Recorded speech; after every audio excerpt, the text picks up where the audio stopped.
안녕하세요. 날마다 오퍼입니다. 5월 3일 관심 종목 시작하도록 하겠습니다. 연휴들 잘들 보내고 계세요? 저도 수요일, 목요일 영상을 올리지 않았고요. 연휴에 좀 쉬고 뭐 공부도 하고 책도 보고 유튜브도 보고 하면서 지내고 있는데 뭐 이렇게 좀 연휴에 좀 천천히 관종을 올려야겠다라고 생각해서 그렇게 지냈고요.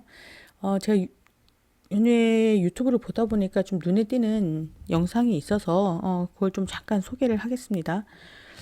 이 주식투자연구소라고 하는 곳이 있더라고요. 저 처음 봤는데 이렇게 보니까 저랑 좀 일맥상통하는 부분도 있고, 이렇게 제 이론을 뭐 증명하고자라고 해서 제가 이걸 알려드리는 건 아니고, 좀 이분의 진정성, 그리고 어떤 자기 경험담을 잘 풀어놓은 것들이 좀 도움이 되겠다. 어떠한 식의 매매를 하더라도.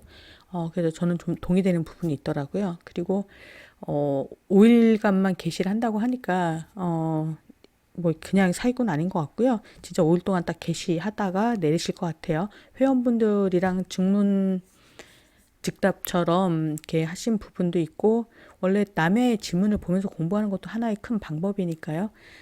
그리고 뭐 이런 것도 저는 처음부터 눈길이 좀 가더라고요. 단타는 눌림 돌파 지지 저항이 다다라고 하는데, 제가 보기에는 단기 스윙에서도 눌림 돌파 지지 저항밖에 없는 것 같습니다. 뭐 여기서도 그러면서 꾸준히 말씀하신 게 자기만의 기준을 찾아라, 다 알려줄 수는 없지만 그래도 자기 이론은 다 말씀드린다, 뭐 그렇게 말씀하시면서요. 그리고 또 하나는 여기쯤이었나 봅시다. 여기 보면 100만 유튜버 아이고, 돼야 돈 버는 줄 아시죠? 구독자 제가 저희가 1000명만 안 돼서 넘어도 직장인 월급보다 이렇게 있을 거 보시면 아닙니까? 얘네들이 어떤 입장에서 더 빠르게 좀 그 공부할 수 있지 지문을 하신 않을까 것 중에 좀 생각이 잠깐 들어요. 근데 볼게요. 이걸 알려면 올리는 이론 삼았던 주식 공부 방식은 어떤 거였나요? 저는 이제 검색식을 만드는 거를 하면서 좀 차트 흐름의 이해에 대해서 좀 빠르게 공부를 하지 않았나. 검색식이라는 게 보조 도구라고 생각을 하는데, 내가 원하는 자리에 있는 종목들을 나오게 하려면 내가 이 흐름을 완전히 이해를 해야 그걸 만들 수가 있거든요. 예를 들면은 이런 자리에 이제 와 있는 종목들을 나오게 하고 싶어, 검색식에. 그러면은 이 전체적인 흐름에 대해서 어느 정도 이해가 안 돼 있으면 검색식을 만들 수가 없어요. 그래서 이제 이런 것들을 하나씩 이제 만들려고 이제 애를 네, 이 부분이 좀 저는 또 인식이 엄청 이렇게 저한테 와서 닿았는데, 제가 친구들한테도 검색식 공부를 좀 해봐라, 그건 굉장히 많이 도움이 된다라는 말씀을 많이 드리거든요. 제가 처음에 조건 검색식이라는 게 있다라는 것을 알게 됐을 때, 오, 저런 거였구나라는 생각 들었고, 또 하나는, 내가 여태까지 헛공부했구나, 그런 생각이 저는 들었습니다. 예를 들면, 조건 검색 창이 이렇게 있잖아요. 근데, 여기서 누구나 그런 거잖아요. 눌림을 찾아라, 혹은 뭐 돌파를 해라. 그런데 여기에 이 많은 조건이 있는데, 도대체 나는 무엇을 찾고 있나라는 아주 근본적인 질문에 대한 물음표가 있더라고요. 사실 나는 안다라고 생각했던 것을 단 한 줄도 정의할 수 없음에 대해서 제가 되게 좀 현타가 왔었고, 어, 뭐 아주 명확한 건 그런 거겠죠. 여기 보이는 것처럼, 나 시가총액 2천억 이상만 할 거야. 근데 왜 2천억인지 처음에, 이제 물론 모든 것을 처음 사용하게 되면 잘 모르니까 시가총액이 어디 가서 붙어 있는지 모르겠지만, 그거는 배우면 되는 거고요.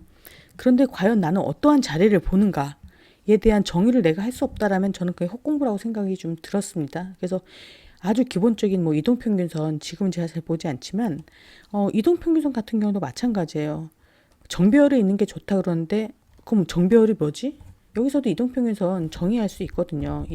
가격 이동평균선 하면 가격 이동평균 비교가 있거든요. 그러면 정말 나는 5일선 위에 있는 걸 보는 건지, 5일선을 돌파하는 걸 보는 건지, 11선을 보는 건지, 5일선, 11선이 역배열이었다가 다시 크로스하는 걸 보는 건지, 정말 내가 좋아하는 자는 무엇인지, 거기에 대한 이해도가 스스로 정의가 되어 있지 않더라고요. 그래서 이렇게 책을 고를 때도 그렇게 공부를, 이렇게 책을 많이 보는데, 처음에는 어떤 책이 재밌어서 보다가, 그 다음엔 저자를 보다가, 그 다음엔 그 저자가 낸 책을 다 보다가, 그러다 보니까 나는 소설 좋아하는지, 뭐 철학을 좋아하는지, 자기계발을 좋아하는지, 뭐 그런 게 취향적으로 알게 되잖아요.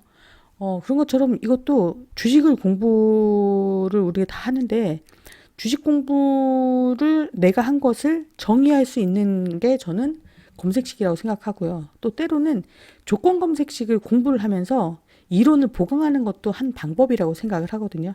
그래서 그런 부분들도 저분이 잘 말씀을 하시는 것 같고, 뭐 단타를 잘하는 법, 그런 것도 막 말씀을 하시더라고요.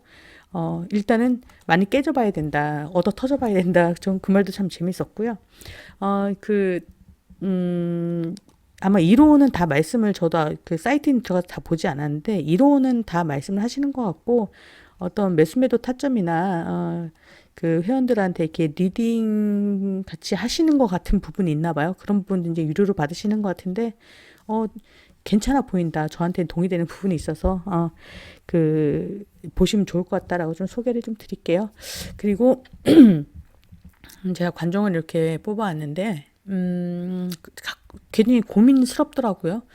그러다가 이제 다시 생각을 해봤어요. 일단은 여기서 제가 5월달 여기 관종 기초라고 해서 이렇게 쭉 제가 좋아 보이는 애들을 이렇게 다 담아서 다 나름의 이유가 있겠죠. 뭐 이거는 어째서 저째서 뭐 이것도 마찬가지고요. 근데 그 중에서 난 뭘 뽑을 것인가. 더군다나 지금 이제 장중이면 제가 오늘따라 좋아 보이는 애들을 막 넣을 텐데 저 중에서 다 이유가 있어서 제가 뽑아놓은 거니까 그러면 결국 관종을 뽑을 때는 그런 거잖아요. 먼저 갈 것 같은 놈. 그런 걸 뽑을 텐데 그러다 보니까 이건 이래서 갈 것 같기도 하고 이건 이래서 조정을 다 받은 것 같기도 하고 얘는 조금 더 받아야 될 것 같기도 하고 그런 고민을 하다 보니까 관종이 잘 안 줄더라고요. 아마도 그런 경험을 많이 하실 것 같은데 그러다가 이제 저는 저를 돌아보게 됐는데 그렇더라고요. 저는 급등 검색식을 놓고 매매를 하다 보니 관종에 있는 그러니까 급등 검색식에 제가 관종을 했던 애들이 나오면 거의 매매를 하거든요. 근데 그냥 이렇게 해서 눌림목인 것 같다, 갈 것 같다라고 해서 매매하는 방식이 저한테는 잘 없는 방식이어서 이렇게 고민스럽구나 라는 생각을 하면서 다시 그 관종에 있는 종목들이 당일에 가는 검색식을 조금 더 정밀하게 만들어야지 라는 생각을 했고 그리고 관종 공유하는 데 있어서 마치 내가 리딩을 하는 것처럼 그런 저한테 부담감이 있더라고요. 그래서 그런 부담감을 없애야지. 그리고 그냥 뭐 이것도 제 실력이니까 얘는 그래도 그나마 제가 가지고 있는 관종들 중에 제법 빨리 잘 갈 수도 있을 것 같아 라고 하는 종목을 가져왔습니다. 여기까지가 변이고요. 간단하게 빠르게 말씀드릴게요. 먼저 네페스아크. 이 친구 같은 경우는 제가 그냥 일반적인 아무것도 없는 지표 없는 그냥 거래량과 캔들 차트 있는 걸 갖고 왔는데요. 이렇게 보면 이렇게 여기 보면 거래량이 제일 많았던 데가 요거였겠죠? 요거였을 텐데 여기에 아래 위에다 제가 선을 잘 긋습니다. 여기다가 선을 이렇게 긋고 거기서 놀았구나. 그리고 거기를 돌파해 놨구나. 돌파할 때 돈도 썼구나. 여기 또 돈을 썼구나. 근데 주가는 그닥 그렇게 많이 오르지 않았다. 그래 본들 얘가 몇 퍼센트나 올랐을까? 여기서부터 고가부터 시작해서 한 40%. 이게 적다라고 말할 수는 없지만 어쨌든 이렇게 돈을 쓰고 뭔가 별로 한 게 없다. 근데 잘 만든 것 같다. 그렇다라면 저는 이 친구가 한 뭐 여기까지 다 내려올 것 같진 않다라는 게 제 입장이고요. 제가 생각하는 가장 좋은 자리는 한 요 정도.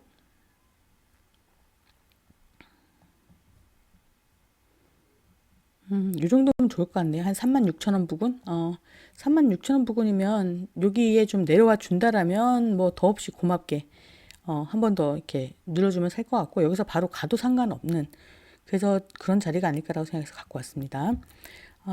그리고 이렇게 월봉으로 크게 봤을 때도요. 2020년도에 상장하고 나서 한 번도 시세를 준 적이 없죠. 24년도에 뭐 고기 하단 부분을 좀 뚫고 도전하다 다시 내려와서 지금 고기를 다시 트라이로 가는 것 같은데요. 전반적으로 좀 좋아 보인다라고 저는 그렇게 보입니다. 그다음에 이제 알루코 같은 경우에는 이렇게 보면 여기 상한가일 거예요. 그죠? 제가 상한가는 상한가 값을 한다고 했잖아요. 그랬을 때 전 이런 게 참 뭐라고 해야 돼? 그냥 되게 개인적인 그 취향 저격 같은 아이인데요. 시가총액은 좀 적은데 3천억이 조금 안 되죠. 안 되는데 전반적으로 이렇게 보면 주가가요. 이렇게 역배열인 상태, 전반적으로 봐서 역배열인데 크게 보면 제가 보기에는 뭐 박스권 같거든요. 그랬을 때 긴값으로 얘도 상장을 2007년도에 하고 나서 그닥 큰 시세를 준 적이 별로 없습니다. 2015년도에 거기 고가를 좀 넘어섰다가 다시 계속 거기서 또 한 10년 동안 그 내리막 상태인데 월봉에서 거래량을 보면 여기 굉장히 크죠. 그래서 뭔가 할 수도 있겠다 그런 생각이 들고요. 여기 같은 경우는 이제 거래량이 많아 보이는 게 이제 여기 있고 여기 있고 여기 있고 여기 있습니다. 요 거래량을 한번 보자고요. 그럼 고개 사이에다가 한번 다 이건 처음 공부할 때 제가 쓰는 방식인데 다 아래에다 한번 선을 그어보는 겁니다. 여기 거래량 많았던 데는 여기 고가 여기 그 다음에는 여기 고가 여기 그 다음 많았던 데는 여기 그 다음 많았던 데는 여기겠죠. 어떻게 보이세요? 저는 여기에 저가를 잘 지켰고 그 다음 여기서도 여기 저가를 잘 지켰고 여기에서는 내려왔다가 여기를 뭔가 깨는 척 하다 결국 지켜서 올려왔고 상한가 썼고 그렇다면 뭐 한번 좀 이제 근데 주가가 그닥 그렇게 크게 오른 적은 없고 그렇다면 우리는 어떻게 해석할 것인가? 저는 네가 위로 한 번 더 가볼 거인가 보다 라는 생각을 하고 있습니다. 그렇다면 그럼 어디서 공략할래? 라고 한다면 저는 여기 좀 볼 것 같아요.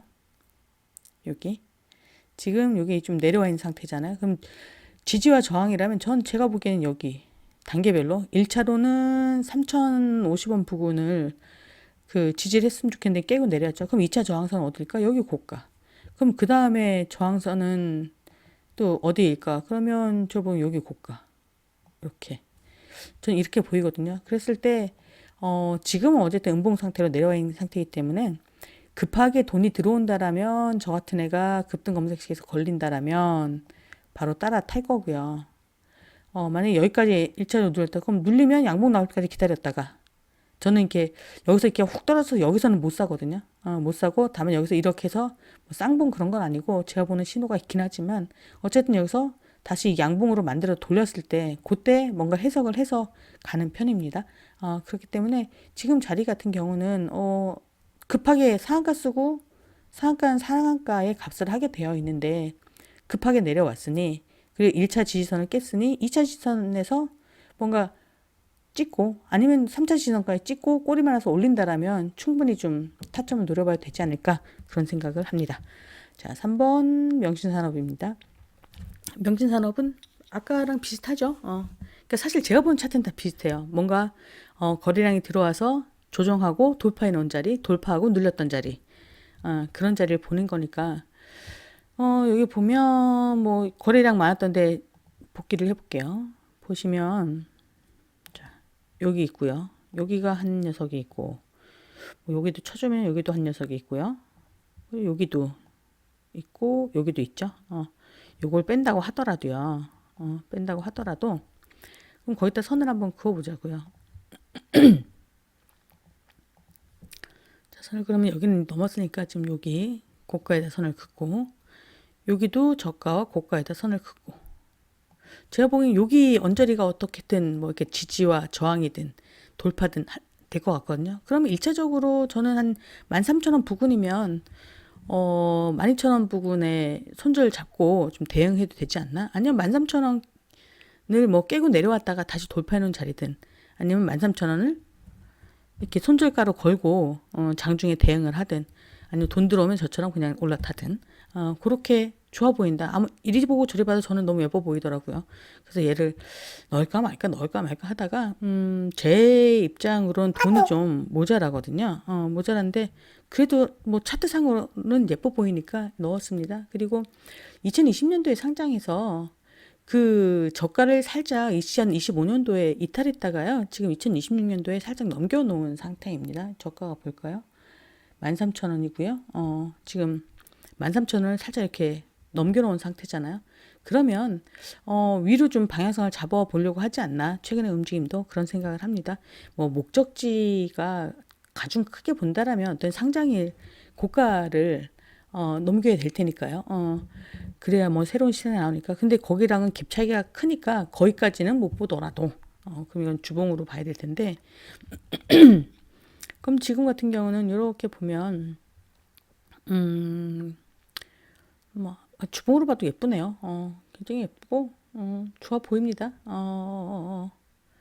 어디를 목적으로 삼을까? 얘는 어쨌든 목표가를 좀 이렇게 정하기는 좀 자세히 제가 뜯어보지 않아서 좀 어려운데 1차적으로 전고점 많이 보시죠. 그래서 전고점 보면 얘가 일단은 여기 전고점이 거기니까 여기를 넘어가려고 하면 새로운 어떤 기준봉을 쓰지 않을까 라고 생각하고 그때그때 그림 만들어 가는 것을 보면서 대응하면 좋겠다라고 생각을 합니다.